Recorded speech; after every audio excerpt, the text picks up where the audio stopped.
ವರದಕ್ಷಿಣೆ ಕಿರುಕುಳಕ್ಕೆ ಬೇಸತ್ತು ಮಹಿಳೆ ಆತ್ಮಹತ್ಯೆ ಮಾಡಿಕೊಂಡಿರುವಂತಹ ಆರೋಪದಡಿ ಪತಿಯನ್ನ ಬ್ಯಾಡರಹಳ್ಳಿ ಪೊಲೀಸ್ ಠಾಣೆಯ ಪೊಲೀಸರು ಬಂಧಿಸಿದ್ದಾರೆ. ಮಂಡ್ಯ ಜಿಲ್ಲೆಯ ಮಳವಳ್ಳಿ ಭಾರತಿ ಎನ್ನುವಾಕೆ 22 ವರ್ಷ ಆತ್ಮಹತ್ಯೆ ಮಾಡಿಕೊಂಡವಳು.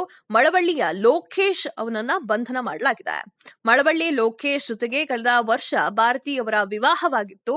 ಮದುವೆ ಸಂದರ್ಭದಲ್ಲಿ 200 ಗ್ರಾಂ ಚಿನ್ನಾಭರಣ, 1 ಲಕ್ಷ ರೂಪಾಯಿ ನೀಡಲಾಗಿತ್ತು. ದಂಪತಿ ಆರಂಭದಲ್ಲಿ ಚೆನ್ನಾಗೇ ಇದ್ರು.